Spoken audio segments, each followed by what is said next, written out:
You are Locked On Rays, your daily Tampa Bay Rays podcast, part of the Locked On Podcast Network, your team every day. Hello, my name is Kevin Weiss. I'm Ulises Sambrano. Your boy Evan Closky is back.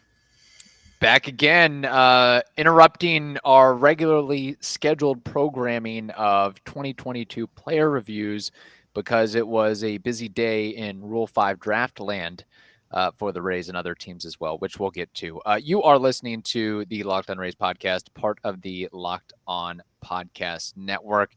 Be sure you check us out on our YouTube page and channel and follow all our social media platforms, Twitter, Instagram, and so forth. And you can send us an email or voice memo, lockedonrays@gmail.com.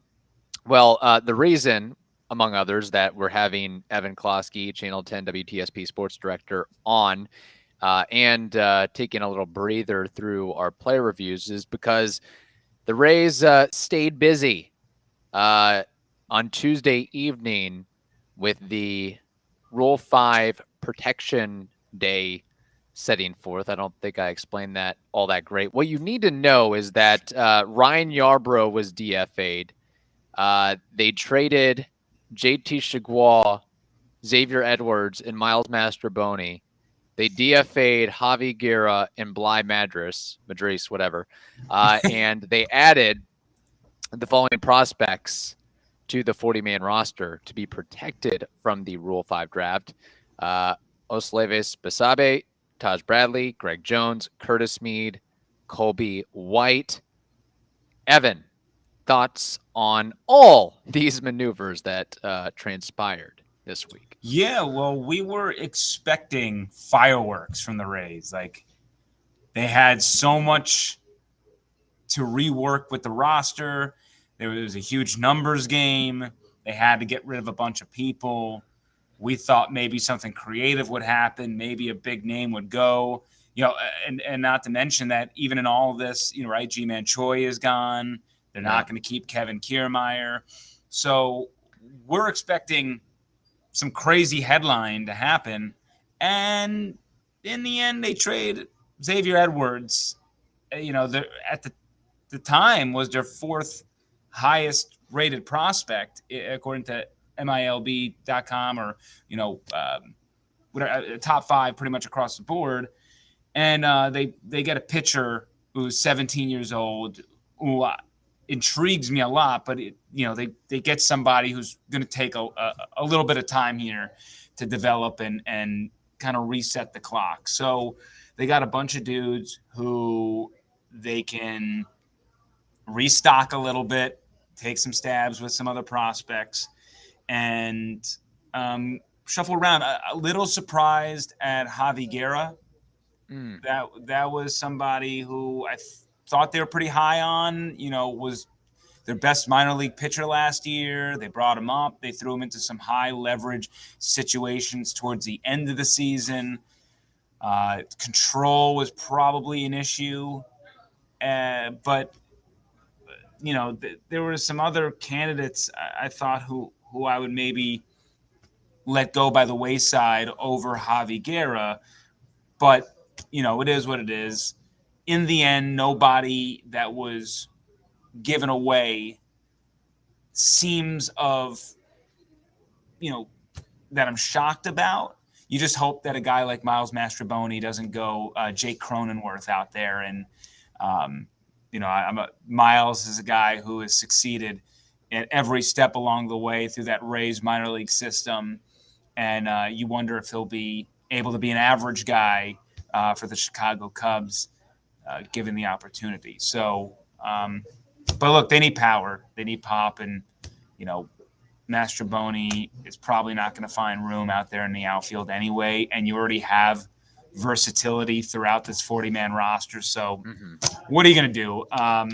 No Rays fan should be crying about Miles Mastrobuoni.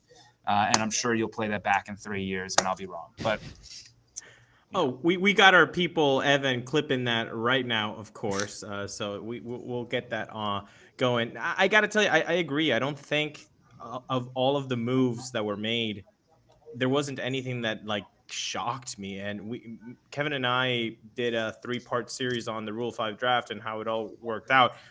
Not to honk our own horn, but beep the beep beep.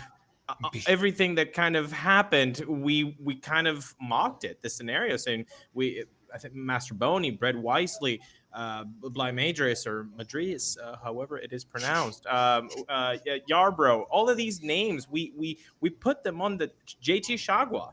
I made a point out of it saying this guy wasn't even included in the wild card roster. Like, they've already told you what, how he's in their book. So I gotta tell you, I wasn't super surprised, but I do want to focus on, I guess, the biggest name, which is Ryan Yarbrough.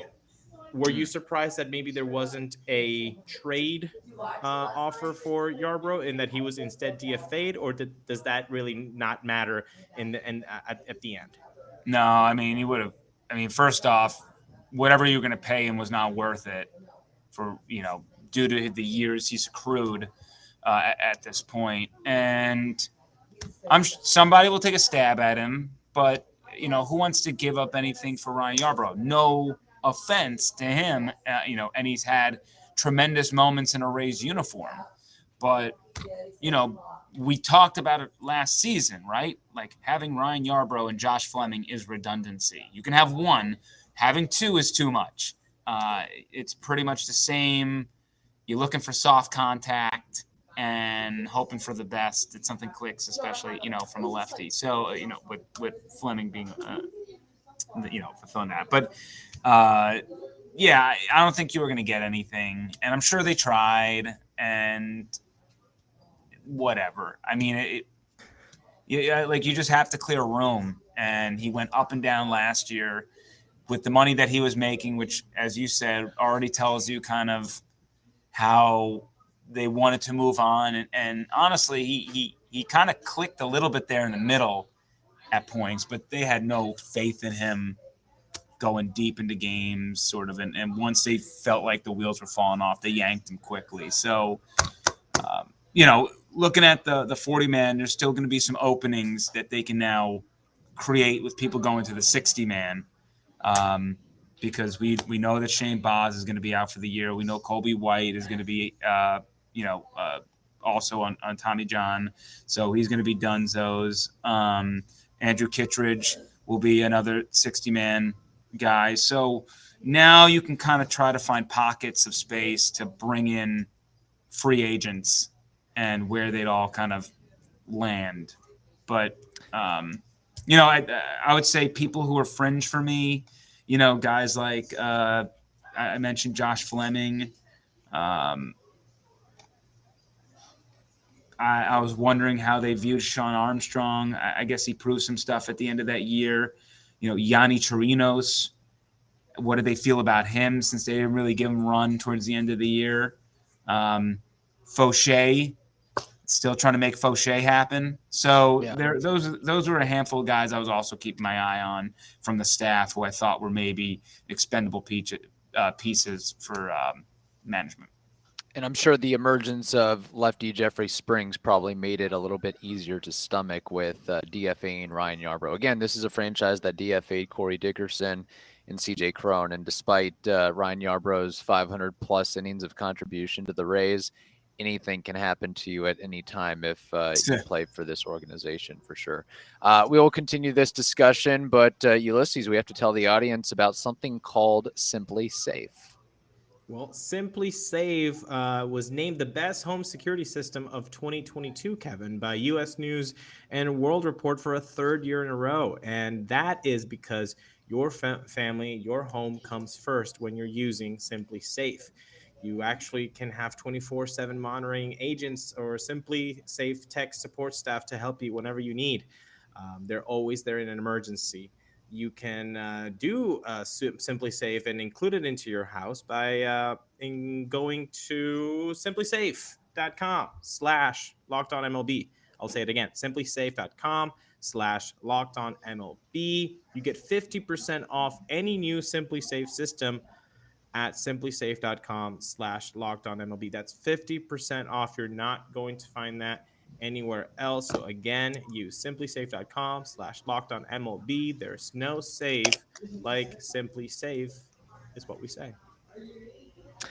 I'm glad that Ulises mentioned the bit about Brett Wisely. I totally forgot to mention that he got traded in part of this crazy day and shuffle that was with the Rays. I mean, if you're following Mark Topkin and his Twitter account, he couldn't keep up with all the moves and maneuvers. He needed an intern McGee to help him out there. But out of the guys added to the 40-man for the Rays, Basabe, Bradley, Greg Jones, Curtis Mead, and Colby White. Evan, which of those guys are you most confident in having the best MLB career? Be it with the Rays, like looking. I know this is major projection here, but we fast forward 10, 15 years when we're no longer doing this podcast. Which of these players will we look back and say, man, that was the best of this group? I lean towards, who knows, but I lean towards Taj Bradley having the highest ceiling. We finally saw him struggle for the first time in AAA last year a little bit. He was blazing through the minor league system, just untouchable for most of his run in the minors. Got to AAA, finally faced some adversity. Big whoop, right? I mean, that was bound to happen for a dude. How old is he again? 20. He's young. He was drafted out of high school, so yeah, he's a 2001 birthday. So what are we talking about? 21. He'll be 22 entering next season.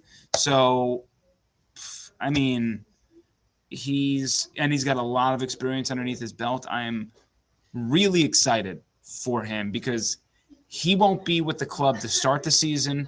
But as long as he's healthy, I would be very surprised if we don't see him,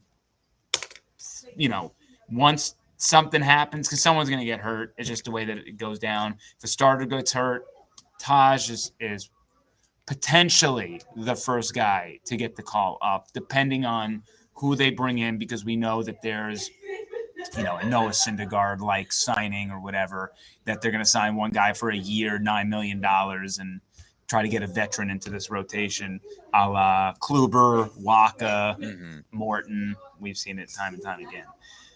But the person who I think will make the biggest impact next season is Curtis Mead. Ulises? I would say Curtis Mead for both, man. I mean, this guy, and I'm going to say the same. Well, yeah, friend of the pod, exactly. He always gets a bump. First of all, I gotta say, Curtis. I used this reasoning for Harold Ramirez, and I'll use it again for Curtis Mead. The fact that when you are in a place where you're the only one kind of representing your country, that gives you a bump. Like that is a WRC plus an OPS bump. An ERA plus bump, to know that people back home, the ones that are into the sport, are looking for your successes because you're also representing them. That's a huge, huge add-on that I don't think a lot of people can quantify and might not even be able to understand. The guy has this whole Australia in his back, and I think that is a huge, huge thing. And let it be known, we talked this with him. There haven't been a lot of successful Australian hitters. There's been a lot of pitchers, but not I think he's hitters. The first Australian-born hitter to make a 40-man. Yeah, exactly. I think there's been like 5 pitchers or something like that, or maybe it's South Australia. I think you're at the same thing too. I think we're at the same thing too. So like that's huge. Like he knows that, and his friends, his family, and people back home are rooting for him. I think that's a huge success. So I'm gonna go with Curtis Mead. I agree with 2023 that he's going to be a big impact. If the Rays don't do anything with third base, he could be an option there, maybe to platoon. Maybe he could be some type of an answer at first base as well. Because, if you don't get your Jose Abreu, or you want to do a platoon of Brandon Lau and Curtis Mead, boy, can I do a really hard parentheses here? I've been banging, and Kevin, you know this, I've been banging the drum for Brandon Lau to move to first base since like 2020. If this actually happens, I might just go and clip a 2020 episode of ours during COVID and just take my victory lap, because I'm even seeing Topkin and Adam Berry write about the possibility of Brendan Lowe at first base. And I'm like, I've been there. Thank you for getting on my train, Kevin. People are getting on, Kevin. No, well, it's crazy. I mean, you mentioned, I think the Tampa Bay Time just rips everything from our podcast and turns it into an article or a column. It's like the Twilight Zone over here, seemingly. Question: who has more plate appearances in 2023 for the Rays? Curtis Mead or Isaac Paredes? N/A. I got to see what move they make in free agency. It's too early to tell, because we know they're going to sign a first baseman with some pop. I don't know, or they're going to trade for one. But they're bringing in someone with pop. They're talking with Eric Neander before the season ended, and what we have seen with the moves, it is very clear they need they know that they can't fix the power issue. They need to go search that outside. Now, Brandon Lau might be that option early. We'll see if they make that switch to throw him over at first base, get that pop, provide the pop elsewhere in the lineup. That's where Tampa Bay can get creative. But until we know who they bring in, it's tough to answer that question, because if they decide to bring in a third baseman, which would limit probably Mead and block him a little bit if it's a 1-year deal, then I might go Isaac Paredes. If they kind of leave things the way they are, I lean towards Mead. So I got to see the way that they handle this. So you're like a politician talking both sides of the mouth. A little bit, but it's too early to tell. It's too early for this question.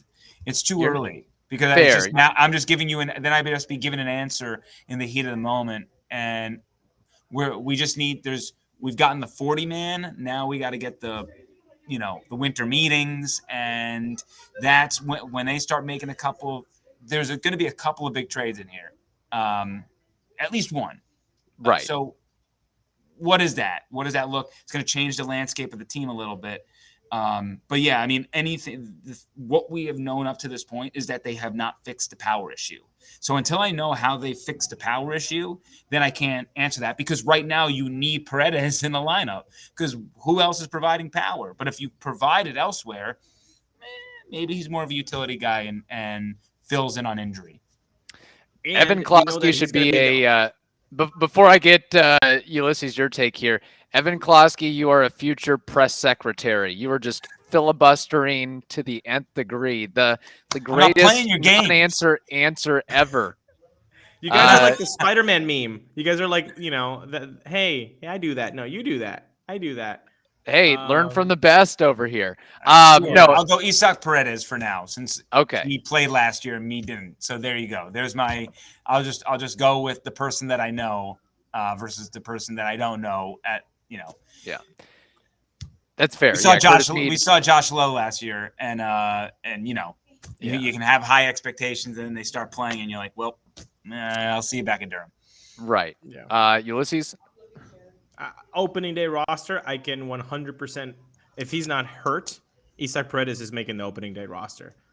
Yeah, he's going to make it. The same, I can't say the same thing for Curtis Mead. So now already that would be the upper hand of having more at bats, because then how badly does he have to perform in order to get out of the lineup and then possibly move down to AAA. Although I don't know if Isaac Paredes is out of options. I am not sure about he might be out of options. I think I saw or read that somewhere, but I could be wrong on that, but I thought he was out of options. So then there you go. Then you're going to have to kind of give him a long leash, right? Because you're not. He is out of options. Yes. Okay, then there you go. It has to be Isaac Paredes, just because of that factor alone. Again, unless injury happens, and then Curtis Mead might be the guy next up. But I like that you said that they know that they need options with power. Because the fandom has been screaming about that. Like, you need power. Now, you did say that it has to be from the first base side, but couldn't the power come from a third base pickup or I understand Curtis Mead is not going to be the option for power, like the salvation, the solution. And even Neander said it at the end of the season, how the answer is not in-house. And I loved hearing that from him, but it might just be something, that's from another position. Yeah. And before you answer that, Evan, we have to tell you about something called betonline.net. I guess we're not going to put any, green Skittles. And we're not going to, at this juncture, it sounds like we're not going to put any bets on who's going to get more plate appearances or at bats, Isaac Paredes or Curtis Mead. We'll wait a couple months on that there. But betonline.net is your number one source for sports betting info, stats, news, and analysis. You can get all the latest odds and trends for every professional and amateur league out there. Football, basketball, soccer, esports, all of it at betonline.net. So head over to the website today or use your mobile device to learn more. BetOnline, it is where the game starts. So this was a great transition because multiple times throughout the course of this episode, Evan has mentioned Bopper, Power Bat. I'm curious where you lie on that. Is it going to be a first baseman? Is it going to be a third baseman? Is it going to be a DH? Is it just going to be somebody via trade or free agency that and we also have to look at what is the definition of a power bat for the Rays compared to other teams. Is that a guy who can knock out 18 to 23? Or are we looking at a 30-plus homer candidate? They need fear in the lineup. Oh, my God. Like, they just – look, I love Wander Franco. I don't know when it's going to switch for him to lift the ball. But as of right now, when healthy, he's a dude who's going to probably hit like 320. But, it's going to be a lot of doubles, maybe 10 home runs. As I said, I mean, one day it might change. It's going to one day it is going to just be like this. Yeah. He's just I don't think he's ever a 30 homer guy though, per se. I mean, I think he could probably have one season at 30, like an MVP type season. But I would lean towards maybe 20. I would lean more towards 2025 when he's probably at the peak of his career. Yeah. But having said that, they need, right? We said this with Nelson Cruz when they brought him in and traded for him, and why I loved it. Because it gives you protection, it gives you fear. I mean, imagine like Wander Franco has no one behind him that pitchers would ever. Why would you ever pitch to Wander? I just don't know that. Like why? Like, I mean, if no one's on base, sure, go ahead. I mean, whatever. He gets a single, double, who cares?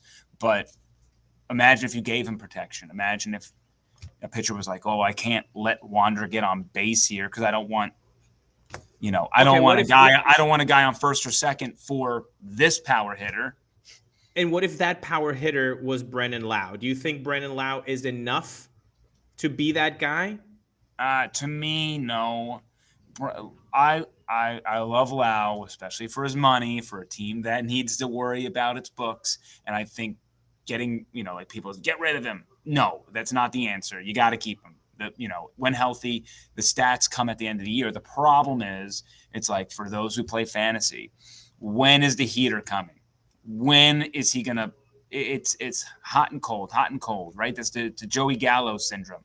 It's just that the stats are going to be there at the end of the year, but is it worth nursing a guy for the entire season to have 15 to 20 days that are awesome?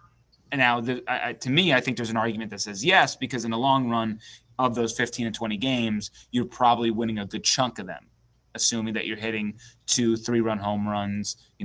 Depending on Lau, probably hits a little bit more solo if he's batting number one in the order. But if you were to move him down in the order, like you're suggesting, and you put him, you put Wander in front of him, maybe that becomes a 2-run homer more often. So that's sort of the debate we have to have and really flesh out how that's going to look. But I don't think that Lau is the answer. I think he's a complement, right? Like, Evan, you must have, yes. Yes, that's I said this for Randy Arozarena when we were doing our player review, right, Kevin? Randy Arozarena was, or close to Yandy Diaz being the best player of the team in 2022. But let's say, Yandy was the MVP of the 2022 season. Tremendous, tremendous year offensively. Yandy Diaz cannot be your best player. Randy Arozarena cannot be your best player. And I'm going to say it again to another guy. Brendan Lau cannot be your best player. You need one more guy in there. I'm okay with making Wander Franco the best guy. That's fine.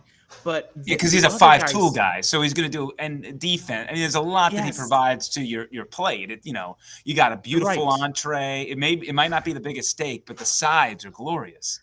Exactly. So I'm okay with Yandy and Randy being the guys that they are, and Brendan Lau being the guy that he is. At his worst, he's a 75, 80 WRC plus, and at his best, he's like a 130. Like, that's fantastic. Like, ultimately, like you said, the bottom line. But I agree with you. You can't have those complementary guys be the best guy in this season. You need somebody else. And they know that. That's somebody else. Who is that? Evan, who do you have targeted? Is it Jose Abreu? Is it Brandon Nimmo? Is it J.D. Martinez? Is it Josh Bell? Because, again, this is the Rays we're talking about. I mean, we can talk till we're blue in the face about getting Jose Abreu, but how realistic is that as opposed to trading for, say, a Sean Murphy type? I mean, you love your boy Sean Murphy. Sean Murphy would be great. For sure, but he's not a power guy. So he's also a compliment guy. He's also a nice winning piece. You got to remember the Rays books are okay right now. Okay. The Wander Franco contract, some of this money hasn't fully kicked in. I know, they can spend this year. They can spend the next couple of years on a guy or two. And as long as it falls off the book in time, it's okay. So in the short term, if J.D. Martinez wants a fat 1-year contract, I think the Rays can give that to him if he wants to come down. If Jose Abreu wants a fat 2-year contract, I think they can give that to him. But, yeah, I think you're looking at those pieces. Josh Bell is where we're kind of getting on the fringe of this is a little risky. You're hoping for it to hit, but it could be a complete failure and a waste of money, and now you're stuck in the same position. But to me, JD, Jose, those guys, you stick in the middle of that lineup, and you've got some punch now. And not to mention I love JD because he hits a lot of doubles. This team is built on speed. That should be a run every time he hits a double. That's another thing. I probably wouldn't want JD for more than a year. He's getting old, but he still has. I mean, he's a power hitter that this franchise just. Well, here's the thing that both of those guys are risk because Jose Abreu hit just age, one thing, but two, Jose Abreu hit 15, 16 homers with 600 at bats, plate appearances. Same thing with JD Martinez. They both topped out at 15, 16 homers. That would make him the third most home run hitter of the team in 2022. This team has no pop, so 16 might not be so impressive, but 16 makes you on the podium. Yeah, if you're gonna go for that big fish, you might as well, spend a little less money and get a Trey Mancini or a Josh Bell or trade for a Sean Murphy. Sean Murphy's gonna give you at least 15. Nice.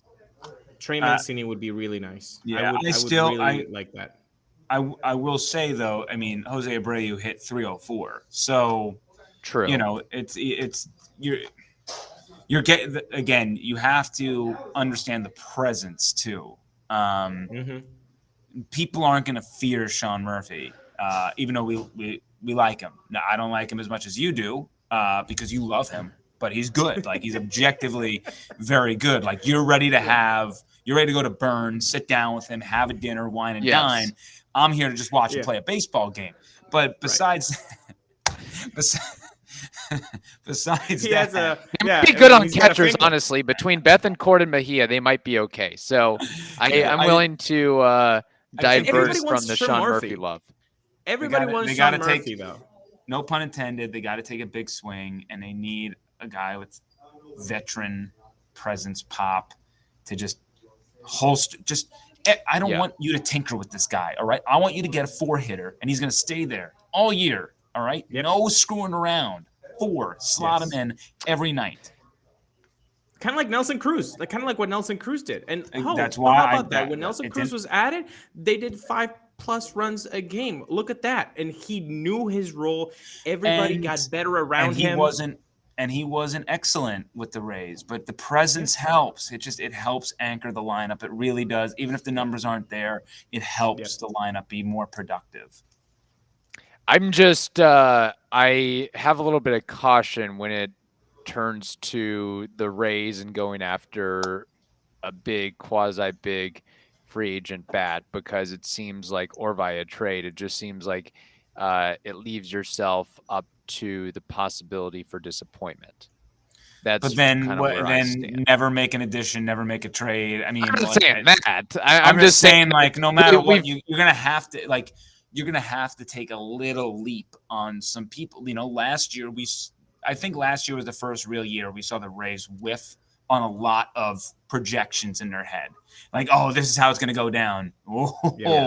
Like the injury, low was a bust. Like, I mean, there's like left and right. They kind of just, it just didn't work for them. Yeah. So, I think that there will be an educated risk, and you just have to try it. You're not the Yankees. You're not going to be able, and you're not going to spend and mortgage assets to get in somebody like that. But, other than doing a hero call to the Padres for Juan Soto for the year, and maybe the Padres realigning, saying we're not going to go all in and we want to get some prospect back, which is not happening, by the way. I'm not saying that is. I'm just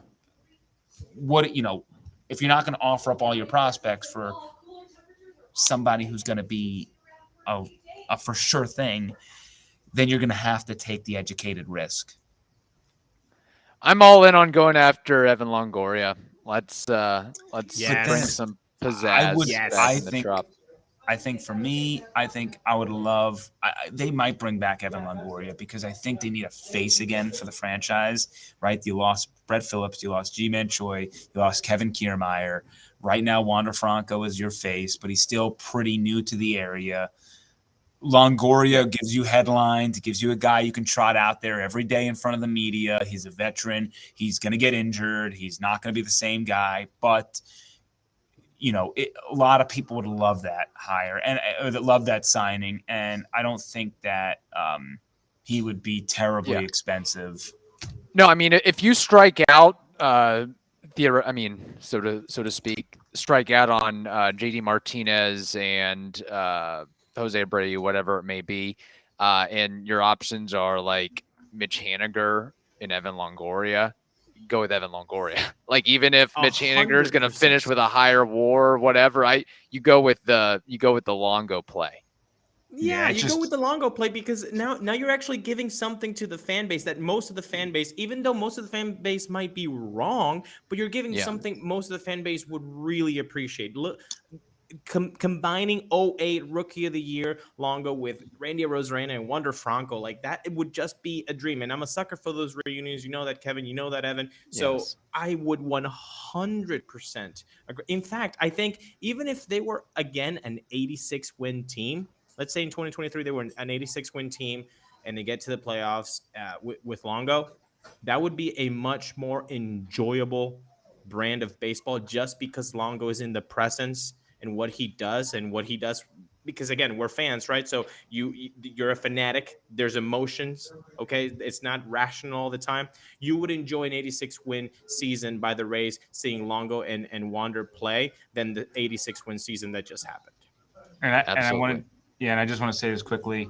Longo, since his last season with the Rays, all right? So then when he went to the Giants, played 125 games, 129 games, 53 games, which was the 2020 season, by the way, 81 games and 89 games. So he was healthiest during the pandemic season, but 4 out of the 5 seasons he's faced significant injuries. But if he were to play a full season, you're looking at a 25 homer guy. I mean, he's still popping them out. I mean, 81 games, 13 homers, 89 games, 14 homers. So if you were able to get him for 140 games, you're at least, I mean, an easy 20. So get them in off his feet. Which by the way, an easy 20, like the Rays just had a season where they got the hardest 20. So, I mean, so they're, again, speaking of calculated risks, you sign them and you say, please stay healthy, please stay healthy, please stay healthy. Understand, like, it's like the Buccaneers, if you're a Buccaneers fan out there, Julio Jones, you know he's going to get injured, Right. But what if he doesn't? Right now, you got a stud on your hands for a cheap price. And you just hope for the best, and you hope that he's healthy towards the end of the season when you need him. I mean, and not to mention the Rays can manage his games a lot more than I think other teams would, and they would, they have versatility and can try to shelter him a bit. Yeah. It'd be nice if you get Longo between 2013 to 2016, 2017, where he was playing 160 games every year. Evan, where can people find your work? How can they get in touch with you? Yeah, hit me up on Twitter at Closky WTSP. You can find me on Instagram, Facebook, 10tampabay.com. Obviously, it's the off season right now. When the Rays have a big trade like we know they're going to have, we'll have information for you there. Spring training, we'll be out there. But Bucks, Lightning, anything happening locally, we got you at 10tampabay.com. Check it out.